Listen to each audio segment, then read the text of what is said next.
कार्तिक मास पंचुक हो कि गुरुवार अमावास्या कि संक्रांति जदि डाली डालमा भजा आ संतुला खाई खाई सबुबले बोर लगिलानी किछि नुआ खाइबाकू चाहूचंती ताहले वीडियोटी को लास्ट जाए निश्चय देखंतु। आज मु काबुली चना मसला बनाऊँगी से भी पुणी बिना पियाज रसुण आ बिना छोले मसला रे। डेली रोसई रे जो बेसिक मसला सब आम व्यवहार करती से घरोई मसला को लेकिन चलतु बनइबा चना मसला आर टेस्ट भी को होटल रेस्टोरेंट कम लगे। नमस्कार, संपूर्ण किचन रे आपण मानक अनेक अनेक स्वागत। मुझे चना मसला बनवाई 250 ग्राम काबुली चना को राति भिजई देती। चना आमर भिजिला एक कप रे 3 कप है आ मुझे 4 कप पानी दे देइछि। आउ से खंडा डालचीनी 7-8टा गोलमरीच 3-4टा लवंग गोटे अलैच गोटे तेजपत्र आउ गोटे चमच लुण देकी सिझे दौची। मोर ये चनाटा भल से भिजी जाइथिला तेणु 3टा सीटी रे मोर भल से पूरा सिझी जाइथिला। आपणकर जदि न सिझिला चना ठीक से ताहले आउ गोटे 2टा सीटी दे देबे। मसला पाई मुझे 2टा लाल टमाटर नहीं बड़ साइज रो 1 इंच अदा आ गोटे कंचा लंका। मुझे कंचा लंका कम पकई कहीं लंका गुंड पछरे पकेबी। आपको मु चिकन कर ग्राइंडिंग कर आणुची।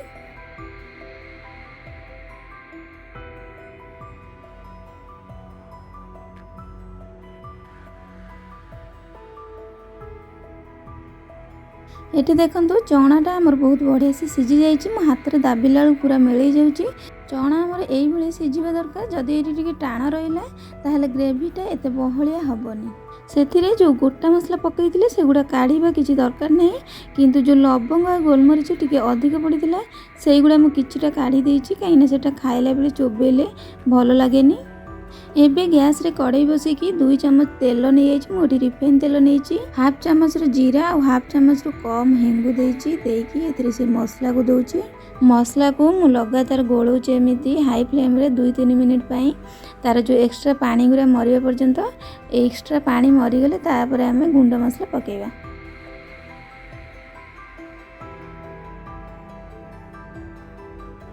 देखंतु एठी मसला रू पानी भी सुखीगलानी आ तेल भी छाड़देला। एबे गैस रो फ्लेम को मीडियम करके गुंड मसला दबा। गुंड मसला रे मु हाफ चम्मच हलदी गुंड देइछि आ जीरा गुंड धनिया गुंड गोटे चम्मच नहीं आ लंका गुंड हाफ चम्मच गरम मसला गोटे चम्मच आमचूर पाउडर नहीं गोटे चम्मच आ लुण देइछि हाफ चम्मच। चनाटा सिझिला बेले मु गोटे चम्मच लुण देइतिली सेति मु एठी हाफ चम्मच लुण देइछि। एबे मसला को लो रु मीडियम फ्लेम रे 3-4 मिनिट आउ टिके भलो से कसी नबा। मसलार देखो केते बढ़िया कलर आसिलानी। आउ टिके कसिले मसलार जहाँ भी एक्स्ट्रा पानी थिबो सी भी मरीजिवो आ मसलार बढ़िया बास्ना आसीजिवो। एबे देखंतु मसला आमर केते बढ़िया से कसी हो गलानी आ पानी भी सब सुखी गलानी। एबे कसुरी मेथी को गोटे चम्मच नहीं मु ताको हाथ रे एमिति गुंड करके दे देउची। एबे से सिझे चना को अल्प किछि दे दूची देकी से जो करचुली रे मु एमिति दाबी दूची भल से जहाँ द्वारा ग्रेवीटा आमर बहुत बढ़िया से हबो। देखंतु मु एठी चना को केते भल से चपई देइची आ से पूरा मसला सहित मिसी जाइची। एबे से जो चना सिझे रखिथिले ताको सब जंग दे दूची। एठी एते पानी देखिके आपण भाबुते पतला हे जिवो जमा भी हबनी। ताको मु मीडियम फ्लेम रे 10-12 मिनिट पे घोड़े की छाड़ी देथिली फुटिबा को। देखंतु एबे भी केते बढ़िया हेई गलानी।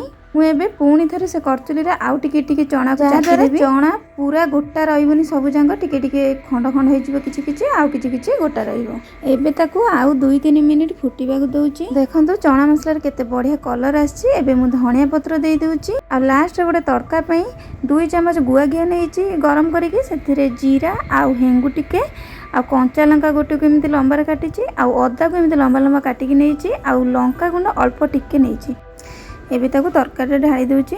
रेडी हो गला। एबे आमर बिना पियाज रसुण आ घरोई मसला रे प्रस्तुत चना मसला केते बढ़िया कलर आसीची आ ग्रेवी भी बढ़िया हेची। आको आपण रोटी पूरी किंबा पिठा सहित खाइबे बहुत बढ़िया लागिबो।